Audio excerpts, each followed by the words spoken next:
Dari pengamatan Bapak melihat gaya politik friendly ala Pak Giri ini gimana Pak?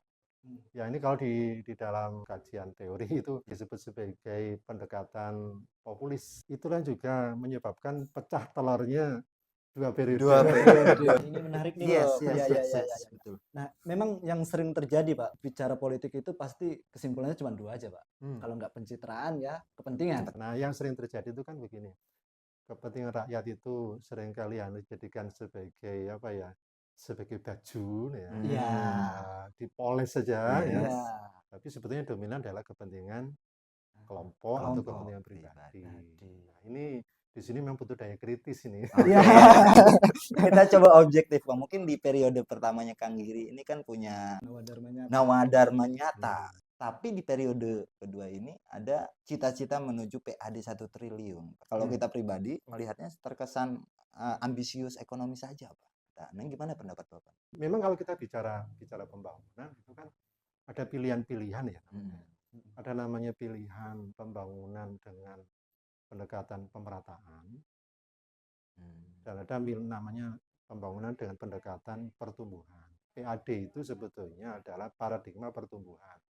Cuma pertanyaannya tadi, gimana cara mencapai 1 triliun kalau kita bicara Ponorogo, sementara di waktu-waktu kemarin itu kan di kisaran angka 300 sampai 400 miliar. Ya, artinya kalau satu periode ini mau ditarget 1 triliun misalnya gitu ya, ini saya tidak tahu bagaimana kalkulasinya, karena kan bukan hanya monumen, kan ekosistemnya itu kan harus terbangun betul. Sehingga menurut saya mendulang PAD 1 triliun dari MRMP itu benar-benar harus konkret, itu dihitung betul itu. Kayak kapan tuh bisa menghasilkan? Sementara bangunannya kan baru seperti ini. Saya tidak ingin mengatakan bahwa MRMP itu gagal, bukan begitu. Tetapi yang saya ingin katakan adalah ini butuh kerja keras, butuh kerja cerdas. Bagaimana mimpinya Kang Giri benar-benar bisa diterjemahkan oleh kabinetnya. Cuman pertanyaannya, kalau kita bicara tentang program itu kan mesti kudanya duit, perkara ini kan kuwi. Lagi-lagi di situ. Jadi ini kan bukan hanya soal di atas kertas bahwa itu programnya ada, tapi kan soal bagaimana kemampuan fiskal itu bisa dikelola untuk memenuhi target-target itu. Target ambisinya dalam rangka membangun legacy tercapai, target populisnya juga tetap bisa dipenuhi. Sebetulnya ini pertaruhan besar bagi Pak Giri.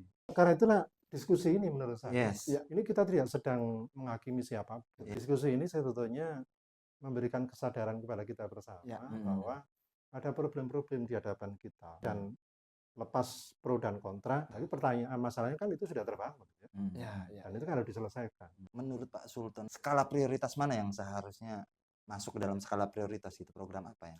Sebetulnya kan problem kita itu kan problem pendidikan, kesehatan, kemudian potensi pertanian kita. Ponorogo itu juga terkenal dengan mensuplai PMI, pekerja migran. Mereka itu tidak tersiapkan, dong. Ini harusnya dibaca. Kalau itu bisa dihadirkan oleh Pak Bupati, wah, PAD 2 triliun bisa ya Pak ya. Insya Allah itu Pak, setelah ini nanti tayang nih. Arah pembangunannya ke situ. Dengan mimpi-mimpi besar itu, rombakan birokrasi itu perlu tidak? Salah satu yang harus dipastikan itu kan selain kapasitas fiskal, itu kan kapasitas sumber daya. Betapapun banyak uangnya, tapi kalau yang jalan ke atau yang ngelola nggak bisa, kan nggak bisa. Tapi meskipun uangnya jumpen, kalau yang ngelola itu benar-benar jago, ya cukup itu. Dan kalau kita bicara sumber daya, dengar-dengar sini ya, ketika MRMP itu kemudian dibangun dan mulai didiskusikan, aparat beliau sudah pusing itu. Sampai ada yang nonjok itu ya. Tapi mungkin dari penjelasan kita bisa nyimpulin Pak Markum habis mimpi langsung bangun. Dan langsung kerja. Karena kondisinya memungkinkan. Kondisi internalnya memungkinkan, kondisi eksternalnya juga memungkinkan. Dan itu hari ini yang jadi tantangan Pak Giri. Demokrasi itu butuh kontrol. Dan kontrol itu kita tidak bisa menjaga nih wakil-wakil kita. Karena wakil kita itu dia punya preferensi atau kepentingan yang juga tidak dalam kontrol kita kan. Nah, karena kita juga tidak bisa menyerahkan sepenuhnya kepada wakil, berarti kita yang mengontrol. Nah, kepentingan kita untuk bisa ngontrol harus cerdas. Kalau nggak cerdas nggak bisa. Dan podcast ini adalah bagian dari mencerdaskan ini rekan-rekan ini. Sedap. Yes.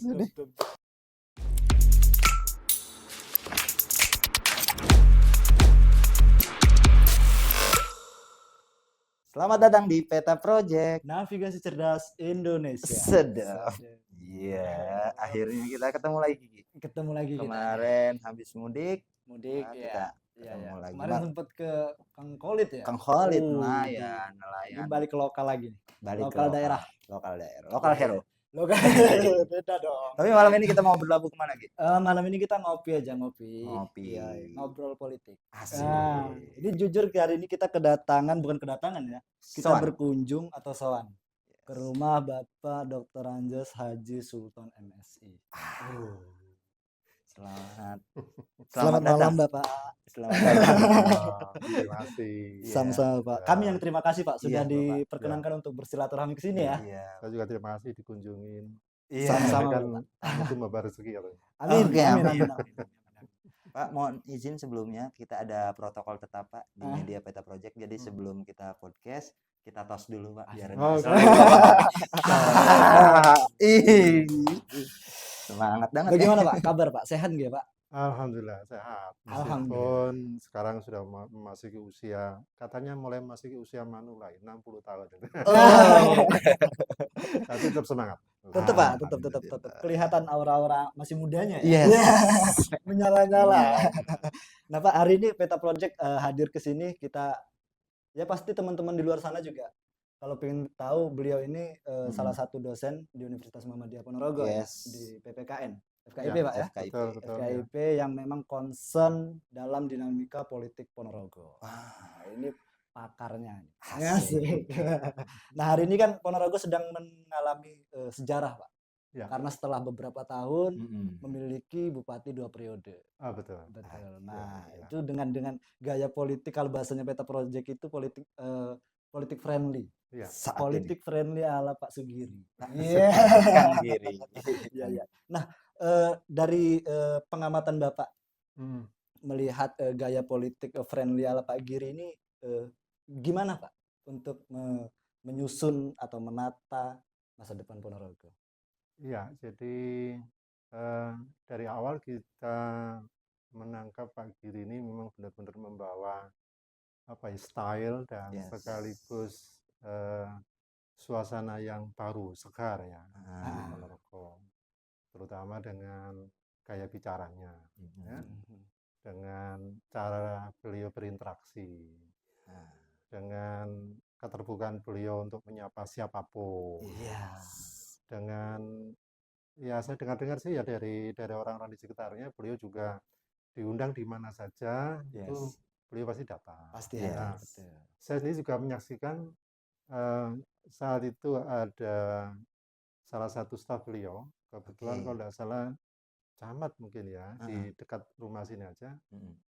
Dan menurut saya beliau si camat ini yang kebetulan meninggal ini juga bukan orangnya beliau ya. Tapi beliau juga datang di situ, berbaur dengan para pelayat, sangat aktif sekali.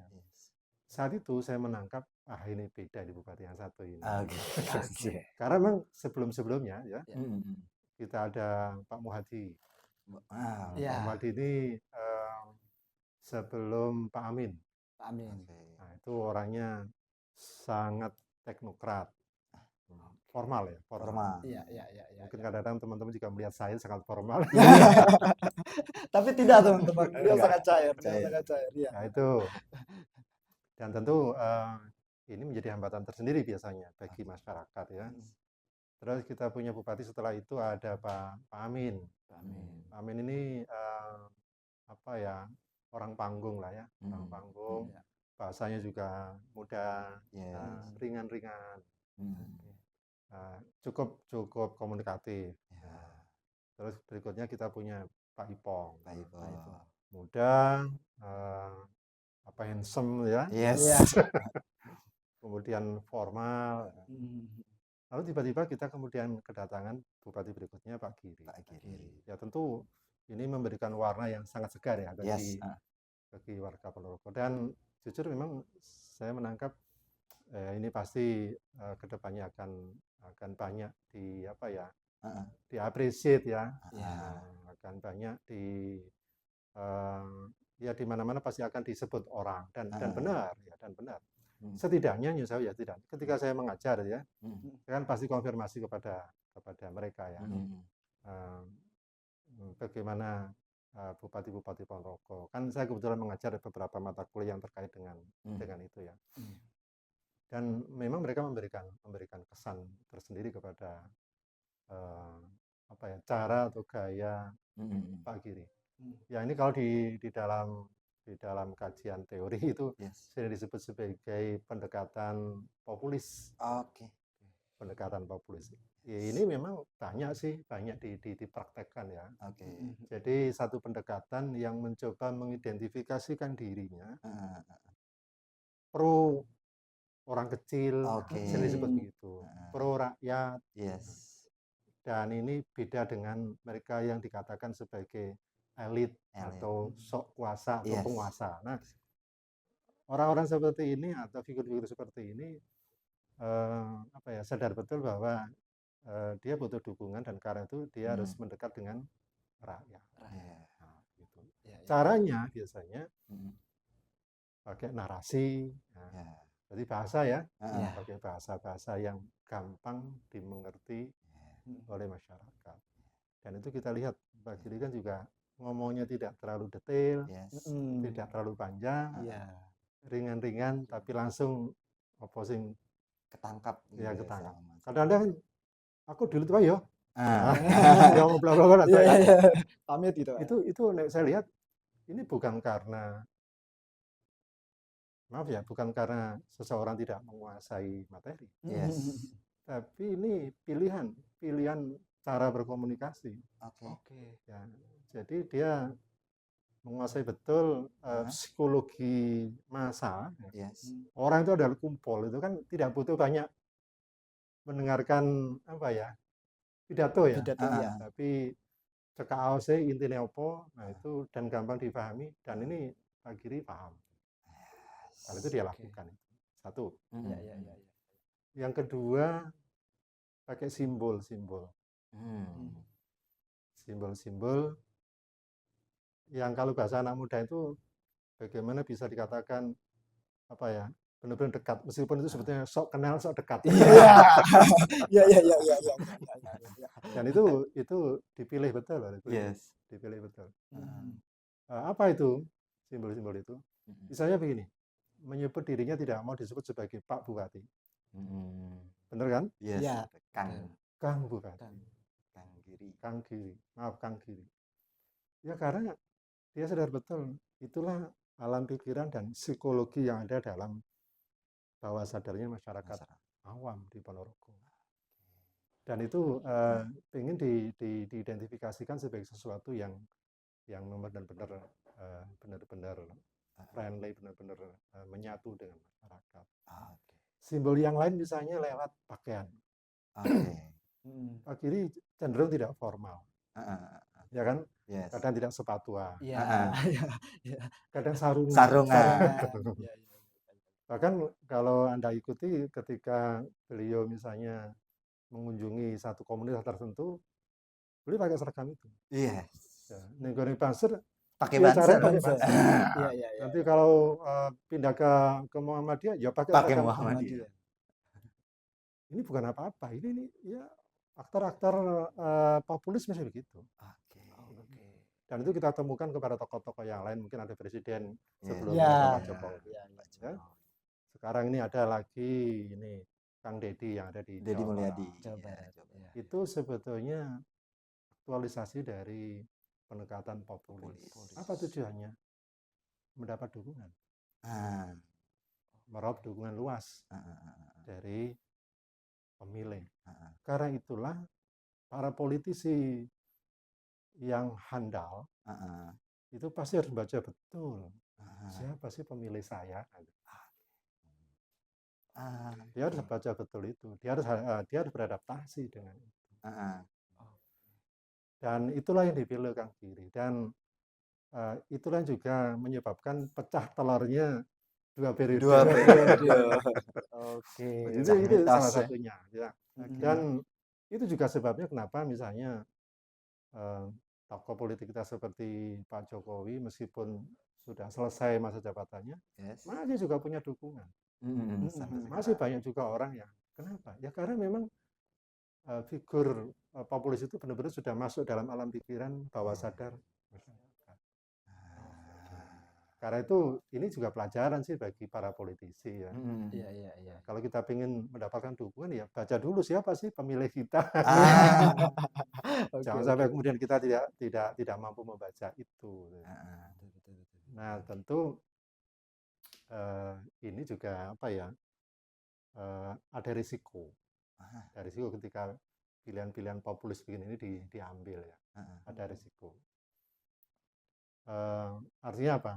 Si aktor populis ini harus benar-benar bisa mengelola ini dengan baik. Iya. Pertama misalnya ketika saya sebagai tokoh populis saya mengatakan bahwa saya ini orang NU, nah, gitu ya. Di tempat lain mengatakan saya ini orang Muhammadiyah. Di tempat lain saya mengatakan saya ini orang SH misalnya. Ini bisa kalau tidak terkelola dengan baik itu bisa menimbulkan konflik. Terjadi polarisasi. Jadi Bupati ki Kemana sih? Siapa sih? Iya, iya. Ya itu nanti akan sangat terbaca lewat cara beliau membawakan. Sangat terbaca juga bagaimana ini nanti ditafsirkan ini guyonan apa-apa. Itu risikonya. Dan karena itu nanti juga harus dipoles dengan kebijakan-kebijakan yang lain supaya tidak tercipta polarisasi sesama ya. Yang kedua, ini membawa risiko juga kepada kebijakan. Biasanya orang populis ini kan tidak mau berdele-dele. Iya. Coba perhatikan Pak Giri. Perhatikan juga Pak Jokowi. Nggak mau berdele-dele ketika memutuskan sesuatu. Terus pokoknya ini loh, ini. Nah, seperti ketika face off itu ya, Jalan Soekarno-Hatta ya. Kepada masyarakat ya tidak banyak yang disampaikan. Iki pokoknya tak gawe ini ben iso padha dodolan. Anak-anak muda juga bisa nongkrong di sini. Iya. Ya sudah, itu aja. Hal-hal sepele begitu yang banyak diekspos. Orang populis biasanya tidak banyak bicara soal detail ya. Apalagi kemudian mempertimbangkan ABCD-nya enggak. Nah, tokoh populis seperti begini ini harus di backup oleh kabinet yang mantap gitu supaya keputusannya tidak berimplikasi. Tapi kalau timnya nggak mantap, beliau kemudian mengambil keputusan begitu saja, ya ini bisa bermasalah gitu ya. Ya paling tidak, maaf ya kita belajar dari kasusnya Peace Off di Ponorogo. Ya setelah dikembangkan menjadi Jalan Gajah Mada, ya lain. Contoh itu. Artinya apa? Tidak ada masalah sih soal pilihan ini, tapi memang ada risiko dan ketika si aktor itu membaca betul risiko itu dan memang sudah disiapkan, ya tidak ada masalah. Dan kita pernah punya bupati seperti itu, namanya Pak Margum. Itu orangnya populis juga sama, tapi timnya benar-benar hebat. Ketika cuman ngomong simpel-simpel aja, gini, timnya masih bekerja. Nah, lalu kemudian disiapkan segala kemungkinan sehingga ketika kemudian ada yang protes atau ada yang demo atau ada yang mengkritik ya sudah jawabannya langsung siap atau ready. Begitu. Siap. Berarti ini Pak ya, secara apa namanya pendekatan secara populis ini memang efektif untuk mendulang suara masyarakat, tapi kurang berpengaruh juga terhadap kinerja, tergantung dari kabinetnya juga Pak ya. Betul. Jadi apa ya, pendekatan populis ini benar-benar efektif untuk mendulang dukungan. Apakah itu dukungan keterpilihan seseorang atau dukungan dukungan atas keputusan sebuah kebijakan. Tapi kalau kita bicara kebijakan, ini kan bukan sekedar soal keputusan ketika diambil, iya kan? Kalau kita bicara kebijakan, bicara tentang bagaimana next ketika kebijakan itu diimplementasikan. Ya, dan ini kan bukan soal si aktor tadi kan? Iya. Ini kan soal tindak lanjutnya, kan soal teknokratnya yang bekerja bagaimana menerjemahkan keinginan si aktor tadi, ya. Ya, bagaimana misalnya kalau kita bicara besok, bagaimana misalnya visibility study-nya, bagaimana kalau itu dikembangkan ke Gajah Mada, Sultan Agung, kemudian Ahmad Dahlan, itu nanti implikasinya apa, risikonya apa, itu harus matang itu. Kalau nggak matang ya berantakan. Apalagi kalau kemudian di counter dengan maaf ya, Bupati sudah mengatakan ABCD, ternyata ABCD-nya nggak terjadi. Yang terjadi malah sebaliknya. Ini. Maka saya katakan bahwa populisme ini bagus untuk mendulang dukungan. Tetapi sesaat berikutnya sangat tergantung kepada bagaimana kinerjanya. Dan itu kan bukan tokoh populis tadi yang bekerja, kan harusnya kabinetnya. Begitu. Ini menarik nih, Bro. Betul. Nah, memang yang sering terjadi, Pak, khususnya kita lah, teman-teman anak muda nih, Pak. Karena kan kalau bicara politik itu pasti kesimpulannya cuma dua aja, Pak. Kalau nggak pencitraan ya kepentingan. Nah, mungkin tadi itu salah satu strategi pencitraan yang dilakukan. Nah, cuman kadang yang sulit untuk kita baca ini, Pak, kepentingan daripada aktor politik ini tadi. Nah, dengan fenomena yang sudah terjadi yang Bapak sampaikan tadi itu, bagaimana, Pak, cara anak muda atau yang terlibat di politik lah, Pak, untuk memastikan seobjektif mungkin kalau bahwa ini memang sebenarnya merakyat dan memang juga nanti keputusannya pasti merakyat begitu. Ya. Nah, itu bagaimana, Pak, untuk memastikan itu? Ya, sebetulnya kan begini ya. Namanya orang berpolitik kemudian punya kepentingan, ya memang harus lah. Betul. Kalau kita tidak punya kepentingan ya nggak usah berpolitik gitu. Karena politik itu adalah media kita untuk mewujudkan kepentingan. Jadi ingat, karena desain politik kita itu adalah demokrasi, ya, kedaulatan rakyat, di mana di situ kepentingan rakyat lah yang menjadi standar kebenaran. Maka kepentingan siapapun elit itu harus bisa dirujuk bahwa itu benar-benar merupakan representasi dari upaya untuk mewujudkan kepentingan rakyat. Bahwa maaf ya, yang bersangkutan punya kepentingan sah saja, tapi ini tidak boleh kemudian mereduksi kepentingan rakyat. Nah, barangkali kalau kita bicara tentang teman-teman muda sekarang ini, ya kita harus mengkritisi ini. Contoh misalnya kalau kita bicara Ponorogo, ada face off, kemudian ada apa lagi misalnya. Ini seperti apa sih ini nanti ujungnya bagi rakyat gitu. Rakyat pun juga rakyat yang mana? Itu yang mau dikritisi bahwa mungkin di situ bupati ada kepentingan, misalnya contoh ya, karena beliau berasal dari Sampung, kepingin memajukan Sampung, ya sah saja. Tapi kan mestinya dipikirkan bahwa itu nanti bukan hanya untuk orang Sampung, gitu. Tapi bagaimana yang lainnya, gitu. Begitu.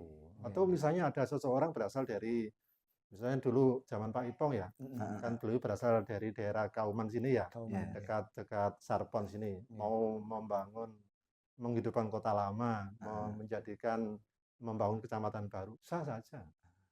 Tapi ingat, tidak boleh mengorbankan kepentingan rakyat. Dan itu benar-benar dalam rangka untuk mendorong kemajuan kepentingan bersama atau kepentingan rakyat. Nah, disinilah orang-orang muda seperti teman-teman ini memang harus mengkritisi ini dan mungkin banyak mengkaji ini. Jadi ini seperti apa? Nah, yang sering terjadi itu kan begini. Kepentingan rakyat itu seringkali dijadikan sebagai sebagai baju ya, dipoles saja ya. Tapi sebetulnya dominan adalah kepentingan kelompok atau kepentingan pribadi. Nah, ini di sini memang butuh daya kritis ini. Ya, absen yang belum diseret mana nih? Absen yang belum diseret. Oke, tapi kalau udah dimantik kritis gini kita jadi bersemangat. Kita coba objektif, Bang. Mungkin di periode pertamanya Kang Giri ini kan punya apa namanya ya? Nawadharma nyata sebagai walaupun kita bedah secara filosofis memang tujuannya mulia sekali, Pak, untuk pengembangan sumber daya manusia di Ponorogo. Tapi di periode baru ini, periode kedua ini ada rencana untuk cita-cita menuju PAD 1 triliun, Pak. Yang kalau kita lihat PAD ini berfokus pada terkesan kalau kita pribadi melihatnya terkesan ambisius ekonomi saja, Pak. Hmm. Peningkatan ekonomi saja. Di luar dari nawadharma nyata. Nah, gimana pendapat Bapak? Iya, jadi bagi daerah ya, apalagi maaf ya, Ponorogo ini kan termasuk daerah yang ya kalau boleh tidak disebut eh, daerah miskin ya mungkin mendekati ya, karena memang kita kan tidak memiliki sumber daya yang cukup ya untuk membiayai pembangunan. Kan hampir sebagian besar kan berasal dari pusat ya. Yes. Maka apa istilahnya kepentingan untuk mendongkrak PAD itu memang pasti akan menjadi pilihan semua daerah yang memiliki karakter seperti Ponorogo begini. Karena ketika misalnya dana dari pusat apakah itu berbentuk DAU maupun DAK kemudian berkurang, apalagi di era efisiensi anggaran zamannya Pak Prabowo sekarang ini, ya pasti dia akan berpikir bagaimana meningkatkan PAD itu ya. Karena tentu nanti harus ini diperlukan dalam rangka mendongkrak atau membackup bagaimana program-program strategis yang ingin direalisasikan ya. Sehingga secara di atas kertas ya target PAD 1 triliun itu ya memang keniscayaan bagi Ponorogo. Keniscayaan dalam artian ya karena memang duitnya cumpen ya, mau dari mana lagi kalau tidak dari didongkrak lewat PAD. Cuman persoalannya adalah bagaimana caranya mewujudkan PAD 1 triliun. Memang kalau kita bicara pembangunan itu kan ada pilihan-pilihan ya. Ada namanya pilihan pembangunan dengan pendekatan pemerataan dan ada namanya pembangunan dengan pendekatan pertumbuhan. PAD itu sebetulnya adalah paradigma pertumbuhan. Jadi digenjot sebesar-besarnya pertumbuhan ekonomi supaya menghasilkan kemampuan fiskal yang cukup lewat pajak dan macam-macamnya itu. Cepat ini kalau yang ini. Tapi yang pemerataan itu butuh waktu yang panjang. Misalnya contoh begini, harus bangun supaya nanti sejahtera semuanya, dana itu diecer-ecer ke pinggir-pinggir sana supaya semuanya berdaya, tapi itu butuh waktu yang lama. Kebanyakan istilahnya pemerintahan itu mesti mainstreamnya adalah mainstream pertumbuhan dan salah satu wujudnya adalah meningkatkan PAD. Cuman pertanyaannya tadi, gimana cara mencapai 1 triliun kalau kita bicara Ponorogo, sementara di waktu-waktu kemarin itu kan di kisaran angka 300 sampai 400 miliar gitu ya. Itu pun setelah habis-habisan digenjot itu di ngepel itu ya. Nah, kita tinggal melihat sebetulnya 1 triliun itu nanti yang mau didulang yang mana gitu. Kayaknya yang mau dijadikan andalan kan event-event pariwisata dan budaya. Ada sih yang lain tapi tidak langsung seperti meningkatkan tata kelola pemerintahan supaya terjadi efisiensi dan sebagainya. Ada lagi mungkin UMKM. Tapi kalau bicara Ponorogo, ya UMKM kita itu kan ya kelasnya kan kelas-kelas pedagang kecil yang di jalan itu. Itu kan juga tidak bisa disasar untuk mendapatkan distribusi ya, atau pajak itu kan kecil banget itu ya. Ya meskipun sebetulnya itu sudah ada. Nah sekarang kalau kita bicara pariwisata, andalannya setelah ngebel diekspos mana lagi? Misalnya sebut aja MRMP ya. Museum Reog dan Museum Peradaban. Kalau kita lihat hari ini sebagai orang yang ada di Ponorogo, pembangunannya berapa persen? 50% mungkin ya. 50%. Itu pun baru titik senternya, yaitu istilahnya rangka. Monumennya ya. Padahal seperti Garuda Wisnu Kencana itu kan kalau kita pernah ke Bali itu ya, itu kan bukan hanya sekedar itu patungnya, itu kan ada banyak infrastrukturan yang juga harus kawasan. Ya harus siap ya kan, harus siap. Nah pertanyaannya investor mana yang yakin bahwa itu nanti benar-benar apa ya, benar-benar menjadi sesuatu ya. Misalnya membangun hotel yang layak. Yes. Sementara selama ini kalau kita bicara okupasi ya, tingkat hunian hotel-hotel di Ponorogo itu kan ramenya kan hanya saat-saat tertentu, bukan Eventual hari. saja. Terus kalau misalnya antum, teman-teman semuanya misalnya seorang investor ya, berapa puluh atau ratus miliar yang harus ditanam di situ, terus kapan kembalinya, itu kan bisa jadi perhitungan. Itu baru hotel, belum yang lain ya, macam-macam. Nah, ini bukan pekerjaan mudah, dan itu kan tidak bisa setahun 2 tahun. Seperiode, 2 periode belum cukup ya? Ya artinya kalau satu periode ini mau ditarget 1 triliun misalnya gitu ya, ini saya tidak tahu bagaimana kalkulasinya, karena kan bukan hanya monumen, kan ekosistemnya itu kan harus terbangun betul. Itu kita baru bicara itu loh ya.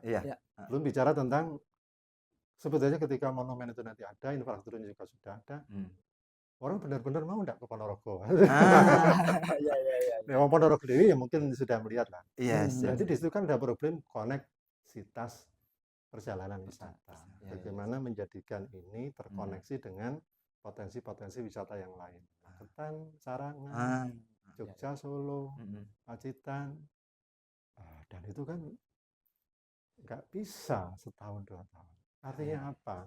Menjadikan MRMP itu sebagai ikon mendulang PAD itu butuh waktu.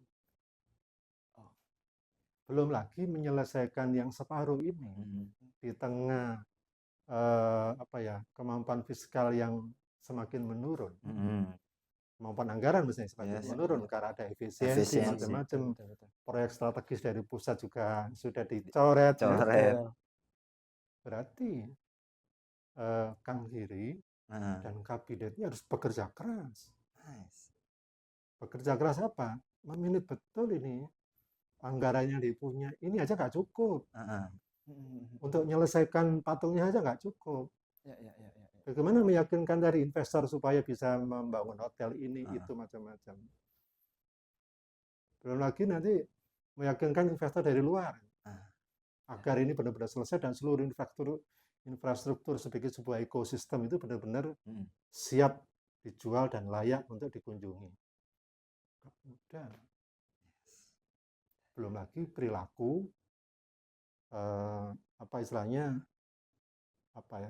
perilaku masyarakat sebagai bagian dari ekosistem.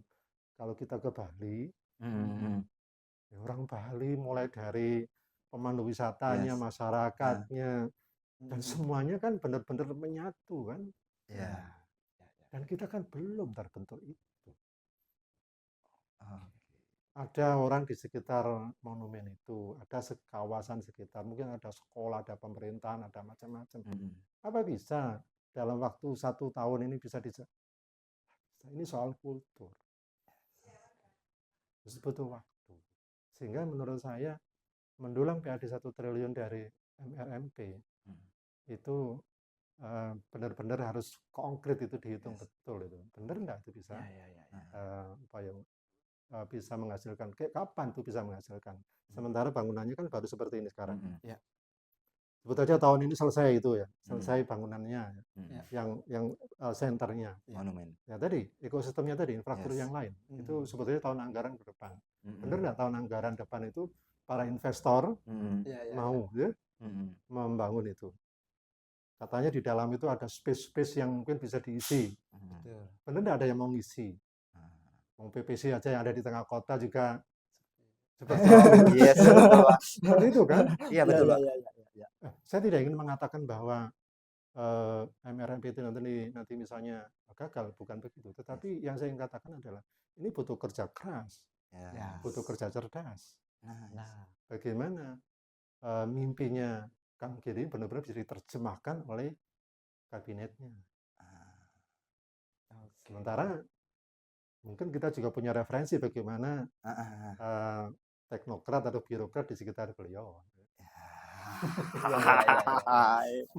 Pak, tapi dengan apa yang Bapak jelaskan tadi itu, apakah ada pergeseran fokus begitu Pak dari visi misi periode pertama dengan visi misi periode kedua gitu. Kalau kita lihat kan visi misi di periode pertama dengan Nawadharma Nyatanya itu kan sudah terbangun face off, terus sumur, terus dan itu juga diklaim bahwa di 2020 sampai 2024 angka kemiskinan kita menurun. Dan tingkat populasinya populis Pak Giri itu kepuasan masyarakat itu juga meningkat. Nah, sementara ini di periode kedua pasca pelantikan beliau mengatakan untuk mencapai target 1 triliun. Yang kata Bapak tadi itu memang harus perlu kerja keras. Nah, dalam kacamata ilmu politik pembangunan yang berkelanjutan dari periode 1 ke 2 itu perlu tidak sih Pak seharusnya? Ya, Atau perlu, itu memang apa istilahnya harus karena begini ya, harus dibuktikan ya oleh pemimpin itu ya. Karena betapapun seseorang sudah masuk ke periode 2 meskipun barangkali beliau juga tidak lagi mungkin dianggap menjadi periode 3. ketiga ya. Tetapi kan beliau kan kepingin membangun karir politik kan. Ya, apakah kepingin jadi wakil gubernur atau gubernur atau kepingin menjadi apa sih wakil rakyat. Dan itu kan harus meninggalkan legacy kan. Meninggalkan sesuatu yang benar-benar diakui kan itu kan. Memang sih kalau kita melihat apa yang dilakukan oleh beliau di periode pertama dengan yang kedua ini sedikit bergeser. Kalau yang sebelumnya itu mungkin lebih banyak menyentuh kebanyakan ya. Tapi ini beliau kayaknya mau fokus ke apa istilahnya wisata dan budaya. Karena dari sana nanti diharapkan bisa meningkatkan PAD yang besar ya. Tapi meski begitu saya juga melihat sebetulnya di periode kedua ini ada program-program yang tetap diharapkan bisa menyasar memenuhi kebutuhan dasar, yaitu kesehatan, lalu kemudian pendidikan, lalu kemudian layanan sosial. Cuman pertanyaannya, kalau kita bicara tentang program itu kan mesti kudanya duit, perkara ini kan kuwi. Lagi-lagi di situ. Jadi ini kan bukan hanya soal di atas kertas bahwa itu programnya ada, tapi kan soal bagaimana tadi kemampuan fiskal itu bisa dikelola untuk memenuhi target-target itu.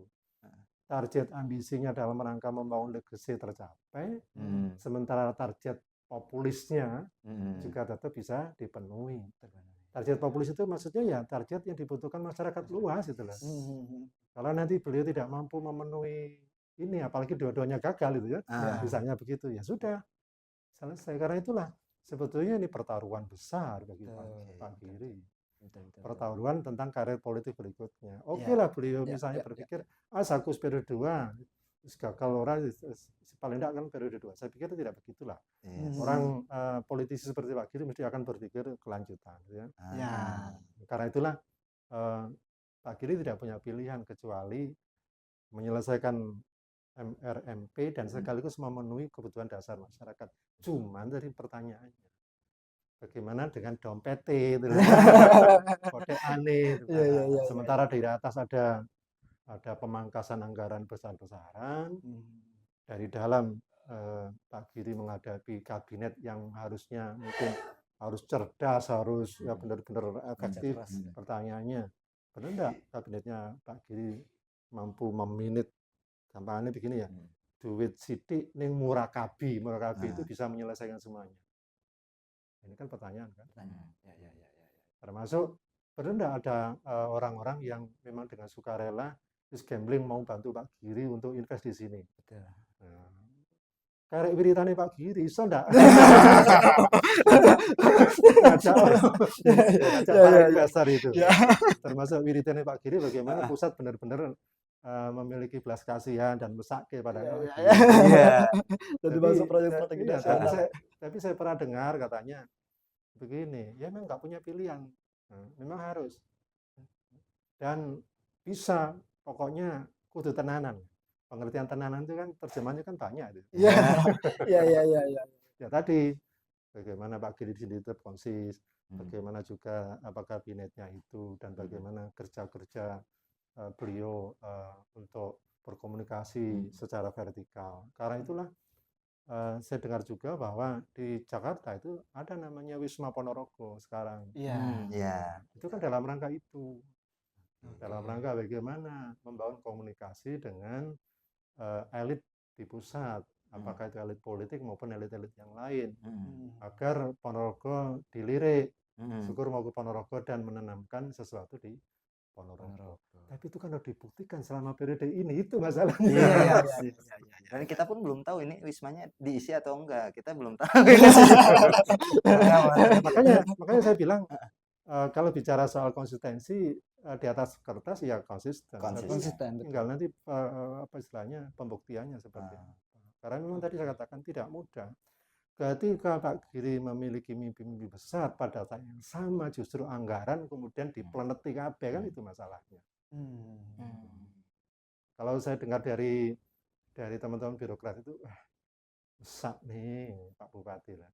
Gini ya, gimana Pak, saat butuh biaya besar malah justru dipangkasi semuanya dari Jakarta.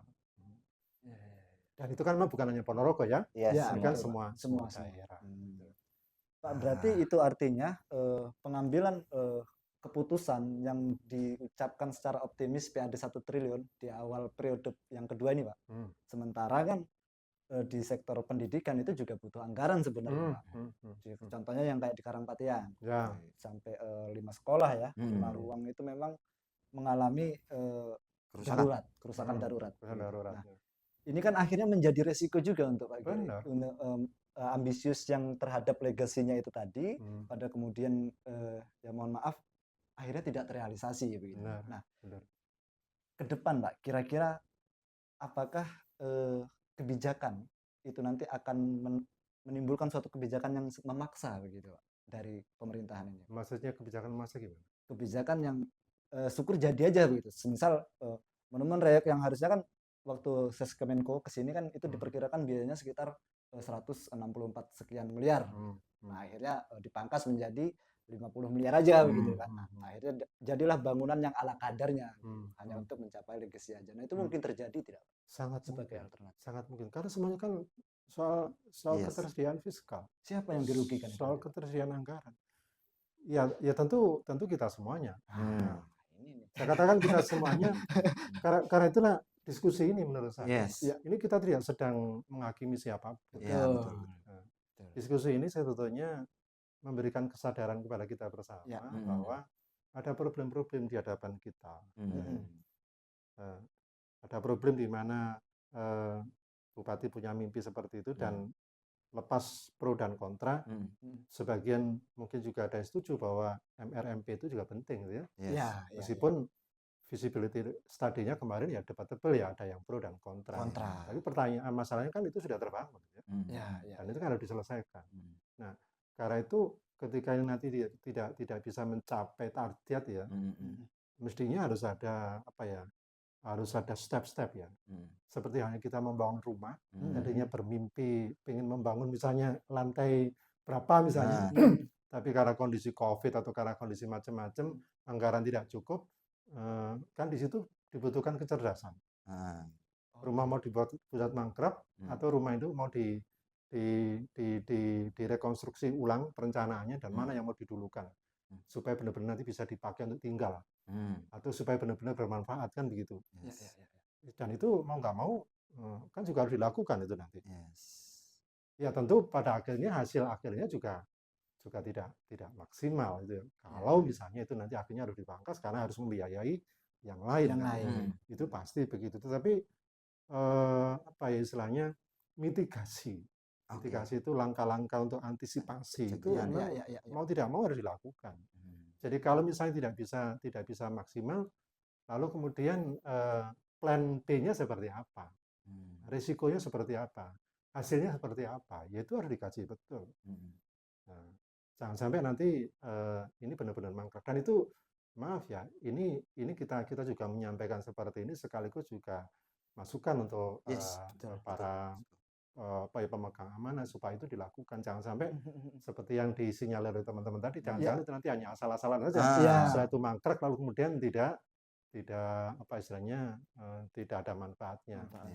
Kita mungkin masyarakat Ponorogo juga menyadari betul bahwa mungkin MRMP itu tidak ideal seperti rencana semula karena berbagai faktor ya.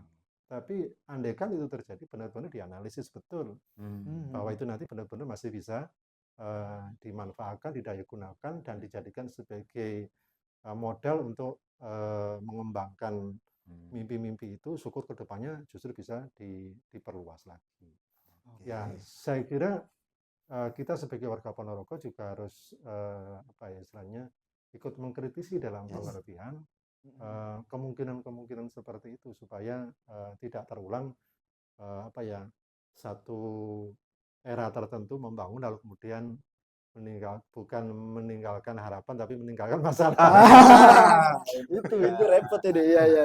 Nah, pilihannya memang itu nanti diselesaikan sehingga kebutuhan dasar masyarakat yang misalnya justru diabaikan atau dibagi tetapi menjadi tidak maksimal, itu juga pilihan-pilihan politik, masing-masing juga ada risikonya. Dan para pengambil kebijakan, apakah itu eksekutif, Pak Bupati dengan kabinetnya maupun Dewan, harus menghitung betul itu loh ya. Baik itu risiko bagi menyelesaikan layanan dasar maupun risiko dalam rangka menyelesaikan apa ya, sesuatu yang kita sebut sebagai legacy atau monumental itu. Seperti itu. Ya, ini penasaran pendapat dari Pak Sultan sendiri, Pak. Dari melihat dari apa yang terjadi di Ponorogo saat ini, mungkin menurut Pak Sultan sendiri, skala prioritas mana yang seharusnya masuk ke dalam skala prioritas itu, program apa ya di Ponorogo saat ini, Pak? Ya, sebetulnya saya termasuk orang yang tadinya itu ngapain sih kita bangun MRMP itu? Nah, itu tadinya sih ya tadinya. Tadinya di waktu-waktu yang dulu. Karena sebetulnya itu bukan kebutuhan utama bagi Ponorogo. Tapi itu kan sudah lewat ya, kita kan tidak perlu berdebat itu ya. Karena itu sudah dibangun ya itu harus dipastikan. Karena kita memang punya reok gitu ya, kita tidak bisa memungkiri itu kita punya reok, dan itu kita butuh magnet bagaimana reok itu benar-benar bisa di blow up, dan itu mungkin salah satu cara untuk itu. Nah, maka tadi pertanyaannya adalah bagaimana memastikan bahwa itu benar-benar ke depan menjadi pintu harapan kita untuk mewujudkan itu satu ya. Artinya itu mau nggak mau kita apa istilahnya menyisakan daya kritis kita seperti itu ya. Lalu kemudian di sisi lain ya bicara tentang prioritas di Ponorogo. Sebetulnya kan problem kita itu kan problem pendidikan, problem kesehatan. Kemudian potensi pertanian kita. Kita ini apa sih ya? Saya katakan mau jualan apa sih Ponorogo ini sebetulnya? Kan mesti jualan kita itu kan satu pertanian ya. Tapi sejak dulu kan pertanian kita itu kan hanya jadi objek keputusan-keputusan politik aja.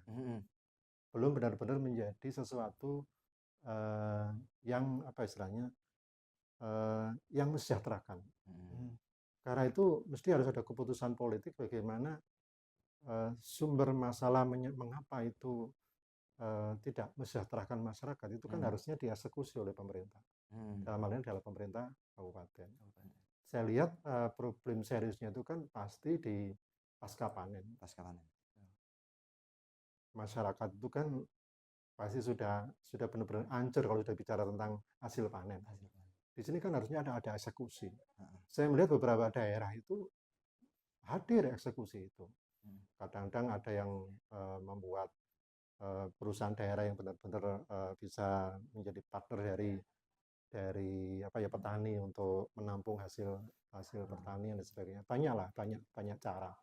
Dan Ponorogo menurut saya membutuhkan itu, membutuhkan campur tangan. Tapi saya lihat di program itu mungkin ada namanya mau membangun apa ya BUMD ya.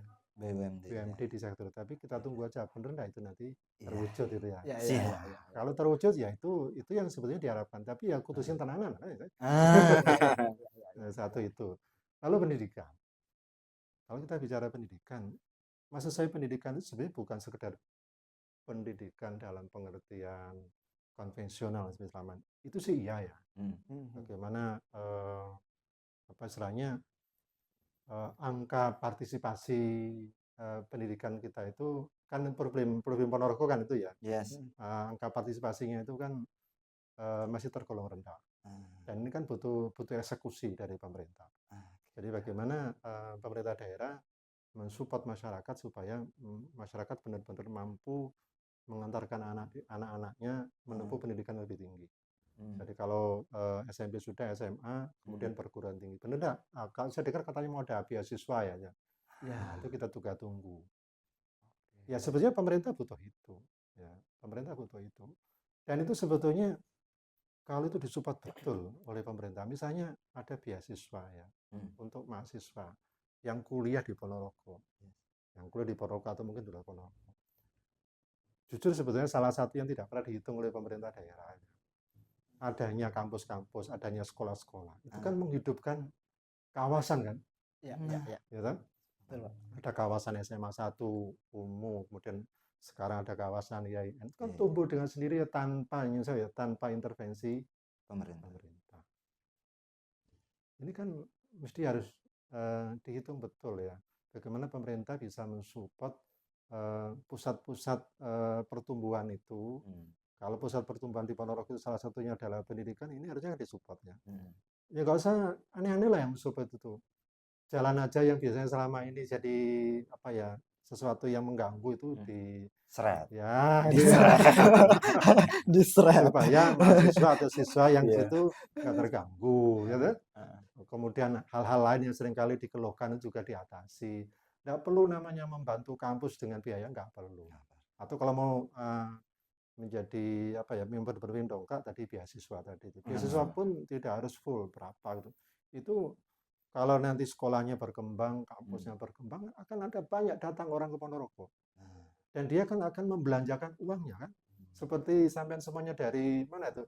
Dari Jawa Barat, dari Riau datang ke sini kan paling tidak kan minimal setiap bulan kan dapat uang saku dari orang tua. Iya. Uang sampean dari sana kan berputar di sini. Ini yang saya lihat diskusi tentang ini nggak pernah dilakukan itu sering luput Pak ya. Eh? Sering luput dari mata pemerintah yang ya paling-paling ya justru menimbulkan pertumbuhan baru yang itu sebetulnya ya ini nanti jadi enggak ya. Ya seperti MRP itu kan ini nanti itu kan sebetulnya upaya melahirkan pertumbuhan baru sebetulnya. Yes. Ya kan? Seperti hanya itu dulu jalan baru. Alhamdulillah jalan baru akhirnya jadi. Ya. Lalu face off itu kan sebenarnya kalau mau dibedah itu kan maunya kan menimbulkan pertumbuhan baru. Tapi butuh waktu. Tapi kalau kampus, sekolah, sekali dieksekusi, maju sekolahnya dan semua orang datang ke situ, pasti membawa duit, ya kan? Betul, konkret. Ini luput dari itu. Apalagi nanti kalau di situ tumbuh kos-kos, ya, kemudian dibuat regulasi, ada perda tentang kos. Ya kan PAD juga. Perda kos di Ponorogo belum ada ya? Belum kayaknya Pak. Belum. Kita belum. Itu kan potensi kan. Banyak sebetulnya potensi PAD yang sebetulnya masih luput itu ya. Sementara pemerintah kemudian mencoba mencari-cari yang lain. Padahal itu jelas ada di depan mata itu. Dan itu kalau mau nge-push pendidikan itu nggak butuh biaya besar di situ.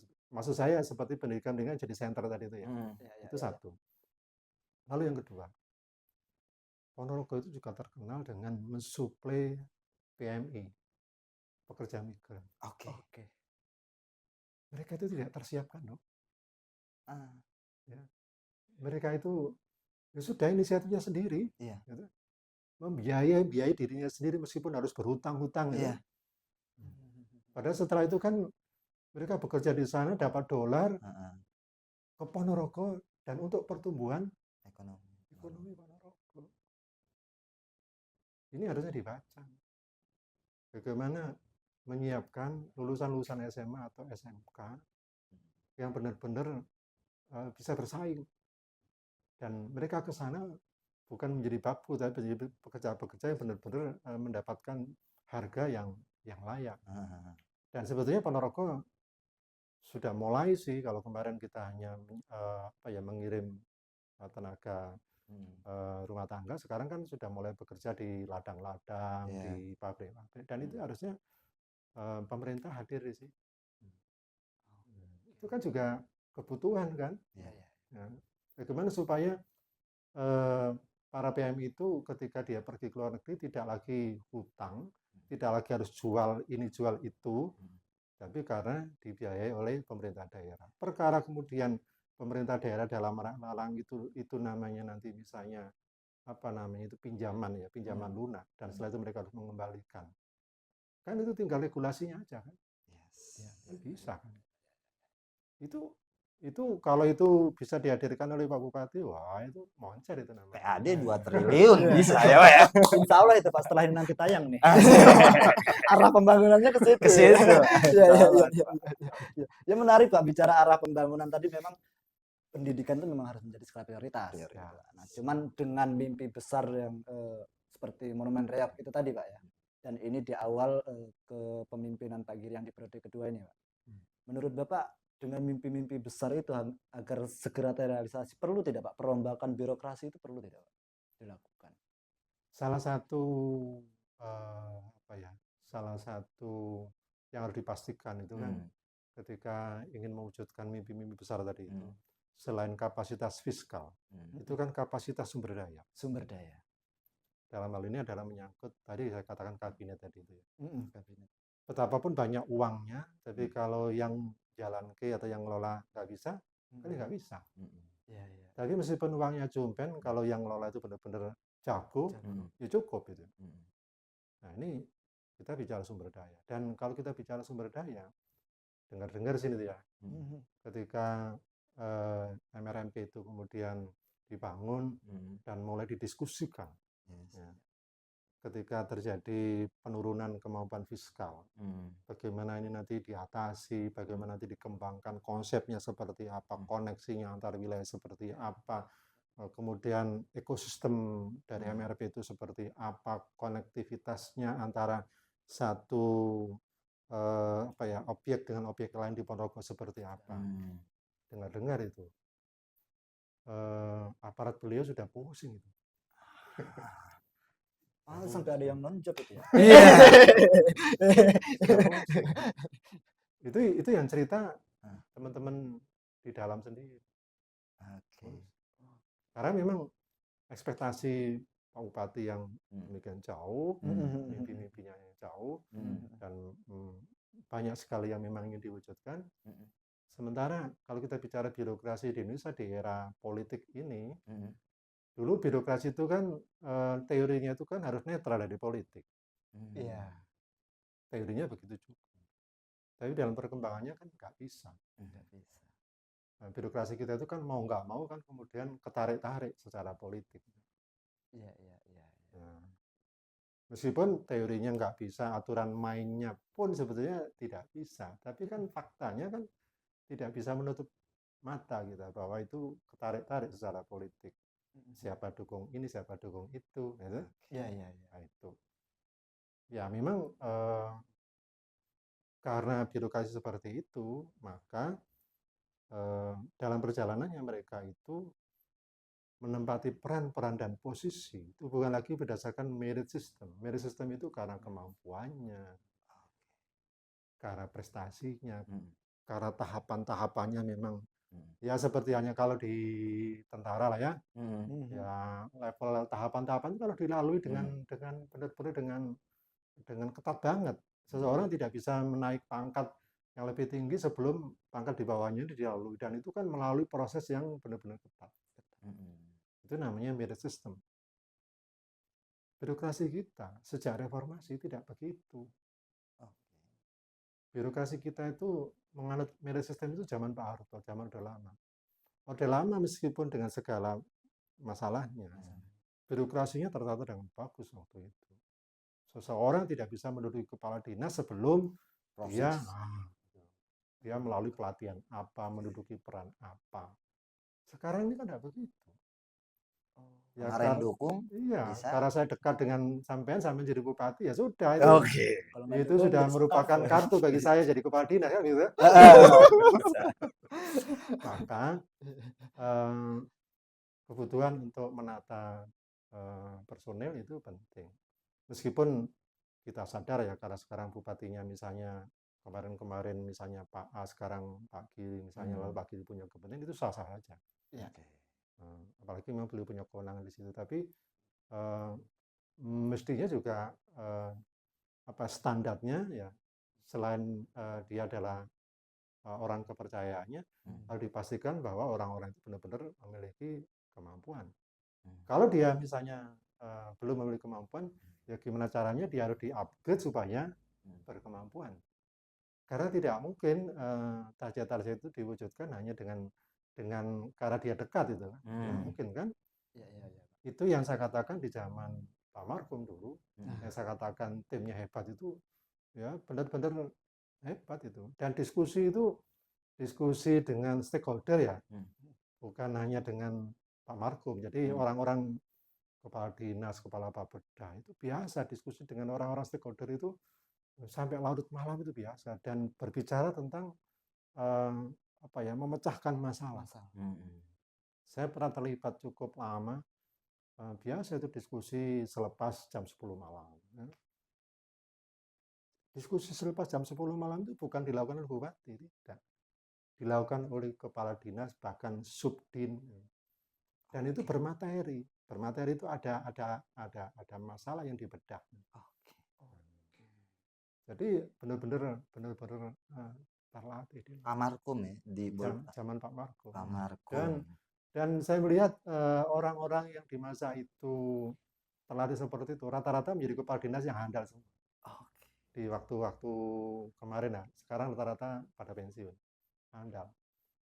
Sementara setelah itu kan birokrasi kan proses keterpilihannya kan sudah mulai bercampur ya dengan berbagai macam kepentingan. Ya ini imbas dari politik kontestasi kan begitu. Jadi kita tidak bisa menyalahkan bupati misalnya sekarang Pak Giri atau siapa, tidak. Ini imbas dari politik kontestasi mesti begitu. Tetapi setiap elit atau bupati mesti juga harus menyediakan ruang. Di samping dia adalah orang yang dipercaya, dia juga orang yang mampu. Nah itu yang harus harus ada tersedia ruang seperti itu. Kalau memang dia belum mampu, ya di-upgrade bagaimana jadi mampu kan. Siap. Ini terakhir nih Pak, kita ada segmen berikutnya nih Pak. Tapi sebelum ke segmen itu, ini penasaran nih terakhir. Kalau kita lihat kan Pak, gaya-gaya pembangunan bupati kita sekarang ini kan seperti Pak Markum gitu. Mulai dari Gedung 8, monumen-monumen pinggir jalan itu gitu. Nah, ini bukan bermaksud untuk membandingkan, tidak. Cuman kadang kita generasi yang muda ini butuh referensi juga Pak, untuk mengetahui apa sih Pak perbedaan dan persamaannya itu sebenarnya gitu, dari yang era itu dengan sekarang. Ya, memang kalau kita ngomong dengan orang Ponorogo itu, bupati yang paling melekat itu Pak Markum. Betul. Paling simpel untuk kenapa kok melekat, kata mereka orangnya merakyat, satu. Ya. Lalu yang kedua, kata mereka sembodo. Sembodo itu apa yang diimpikan, yang diomong itu terwujud. Dan itu tidak menyusahkan atau menyengsarakan rakyat. Ya, harus diakui, mulai dari jalan yang lebar-lebar, itu zaman beliau. Mulai dari Sumoharjo, kemudian masuk ke sini Ahmad Dahlan, masuk ke sini lagi Bathara Katong, kemudian Sultan Agung, ke sana misalnya Sinduro. Itu dulu harus berhadapan-hadapan dengan masyarakat. Lama itu. Ada yang bekengkeng tidak ingin membebaskan tanahnya, lama sekali. Tapi karena memang kelihan beliau di dalam berkomunikasi, di dalam mendekati tokoh-tokoh. Padahal pada saat itu Ponorogo masih belum butuh jalan lebar, karena kendaraannya juga sepi gitu loh. Tapi visi beliau itu ya panjang banget. Dan hari ini kita menikmati. Memiliki jalan yang lebar. Setiap orang dari luar kota masuk ke Ponorogo itu mesti heran itu. Lebar, satu itu ya. Lalu yang kedua, di saat Ponorogo masih belum punya apa-apa, beliau sudah, ya aneh tuh, pokoknya kudu bangun kantor lantai 8. Diprotes habis-habisan juga ya. Skala prioritas Pak. Ya waktu itu ya karena Ya beliau tadi sebut tadi ya. Iya. Dia tidak ngongkrek-ngongkrek APBD. Dia nyonggek dana dari ya kalau sekarang istilahnya proyek strategis nasional lah gitu ya. Dulu kan banyak itu sumber-sumbernya kan banyak. Ada bantuan dari luar negeri, ada ini, ada itu. Beliau begitu. Kasarannya kalau beliau dadaki itu kepada para pendemonya itu, awakmu tak rugiane apa? Kamu kan tidak rugi toh? Mau dhewe lantai 8. Sakne iku bolo-bolo petani iku arep pengen ngerasain numpak lift dadakne Jakarta. Aku kepingin menghadirkan Jakarta di Ponorogo. Nah, yang dikatakan Semboto itu. Jadi beliau itu mengajak kita itu mau mewujudkan masa depan, lalu kemudian tanpa merugikan masyarakat. Karena beliau memiliki kemampuan melakukan lobby-lobby, membangun koneksi dan sebagainya. Kemudian membangun jalan baru. Itu Pak Markum, Pak ya? Itu Pak Markum, rame juga itu. Ngapain itu Pak Markum itu? Jalan masih banyak begitu, kok harus dibuat jalan baru. Lepas bahwa beliau punya kepentingan atau kelompoknya punya kepentingan. Tapi hari ini kita juga mendapatkan manfaat dari itu. Intinya bahwa beliau itu tokoh populis, tapi sekaligus juga pekerja keras, cerdas dan diliputi oleh atau didampingi oleh teknokrat yang sangat handal. Kemudian berada di dalam iklim birokrasi yang memungkinkan beliau untuk mendapatkan dana-dana selain APBD. Ya ibaratnya momentumnya pas. Pak Giri mungkin belajar atau mendengar dari diskusi di tengah masyarakat bahwa ngomong bupati mesti markum. Ya saya kira wajar lah. Kalau kemudian ada seseorang yang kepingin melakukan sesuatu meskipun dengan cara yang berbeda itu ya. Tapi memang ada banyak hal yang menurut saya hari ini harus hadir. Pak Giri soal populisnya oke. Soal mimpi-mimpinya mungkin juga is oke. Tapi kan pertanyaan berikutnya bagaimana tadi pelaksananya.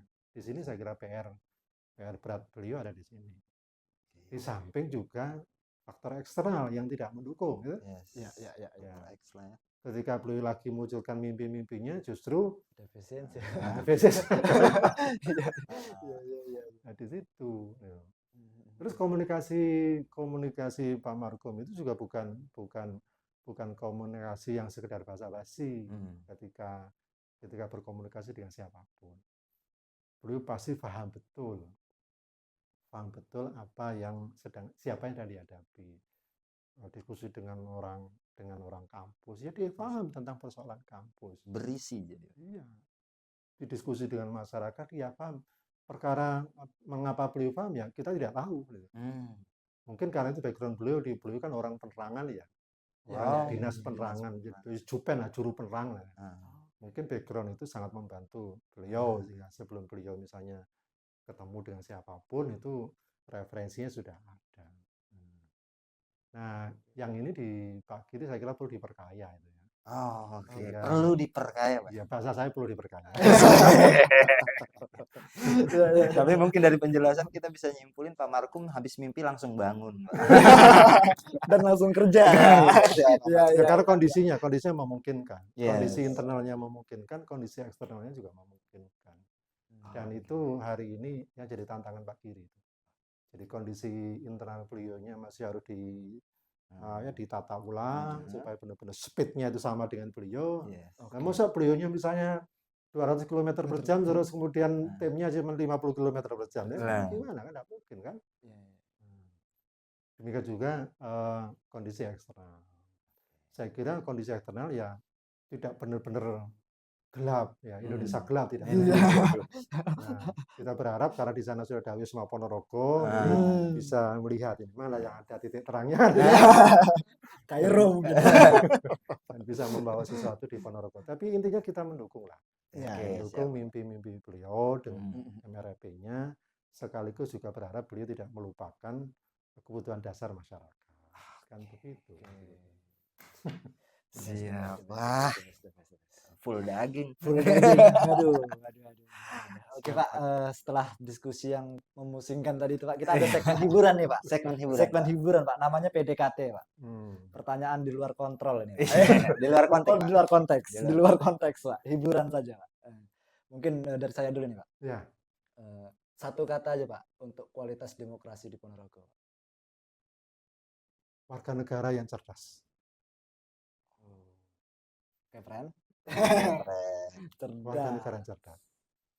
Artinya apa? Demokrasi itu butuh kontrol. Ya. Dan kontrol itu kita tidak bisa menjaga ini wakil-wakil kita. Karena wakil kita itu dia punya preferensi atau kepentingan yang juga tidak dalam kontrol kita kan? Yes. Ya. Nah, karena kita juga tidak bisa menyerahkan sepenuhnya kepada wakil, berarti kita yang mengontrol. Nah, kepentingan kita untuk bisa ngontrol harus cerdas. Kalau nggak cerdas, nggak bisa. Dan podcast ini adalah bagian dari mencerdaskan ini, rekan-rekan ini. Sedap. Yes. Cerdas ya. Berat. Oke, PDKT selanjutnya dari Boleh. Mungkin PDKT selanjutnya ini dari saya, Pak. Menurut Pak Sultan, hukum dulu atau politik dulu, Pak? Ini seperti telur dengan ayam ini. Gimana ya? Antara telur dengan ayam. Ya, karena memang realitasnya sih seperti itu ya. Jadi hukum itu adalah produk politik. Maaf, ya hukum itu produk politik. Dan hukum itu juga kemudian mengatur dinamika atau tata kelola politik. Cuman kalau kita runut dari sononya, dari belakang awal mulanya, yang duluan ya keputusan politik. Kemerdekaan itu kan keputusan politik. Ya kan? Ya. Keputusan politik. Baru setelah keputusan politik itu dibuat, meskipun keputusan itu tidak selalu berupa formal ya. Jadi sebut aja misalnya berkumpullah para tokoh, Bung Karno, Bung Hatta, Yamin, lalu kemudian bernegosiasi dengan Jepang, dibentuklah BPPKI, itu kan keputusan politik. BPPKI kemudian merumuskan draft-draft tentang Pancasila, tentang konstitusi, itu baru hukum. Gitu. Ya. Demikian juga ketika kita bicara proklamasi itu keputusan politik. Ya. Baru setelah itu disahkan sehari berikutnya tanggal 18 itu konstitusi. Kalau kita runut dari sono itu keputusan politik dulu baru hukum. Terjawab. Emang susah. Contoh lagi tadi contoh ya. Oke, siap. Ketika sampean menikah. Sudah menikah toh? Sudah. Itu keputusan politik itu. Gitu?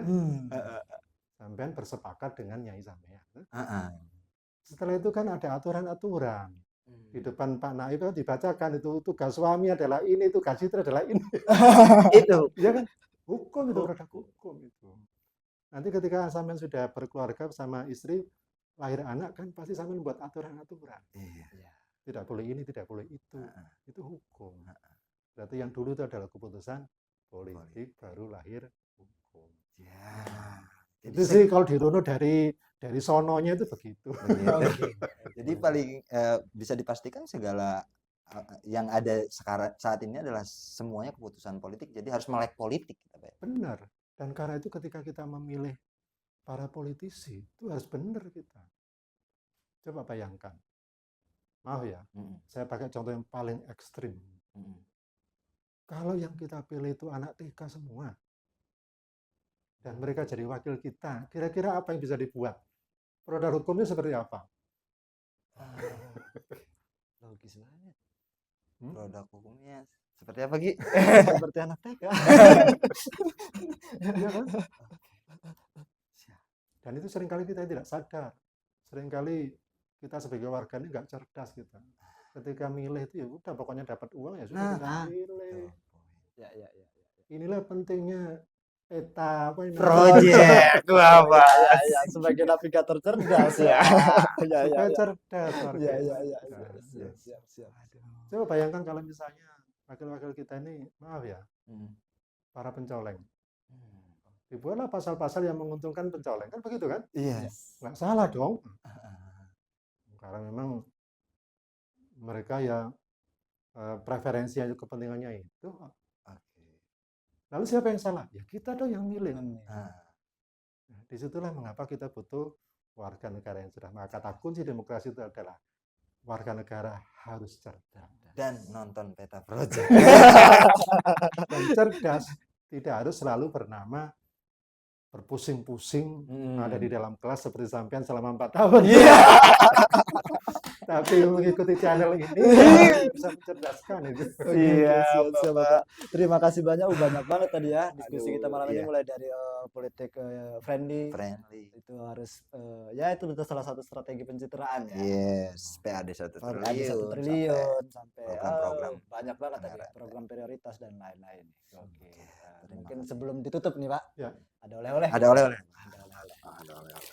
Ini naskah akademik ya. Akademik. Dan A. Jadi mohon izin Bapak, semua narasumber atau bintang tamu yang hadir dan bersedia mampir ke Peta Project secara langsung kita stempel sebagai navigator cerdas. Bapak. Wah. Mohon diterima. Terima kasih. Navigator cerdas. Wah, mantap ini. Iya, siap. Terima kasih. Dipakai nggih, Bapak. Insya Allah. Oke, siap. Kita terus lagi Bapak biar. Oke. Oke. Terima kasih. Terima kasih. Sampai Sampai jumpa jumpa di di episode episode selanjutnya. Alhamdulillah.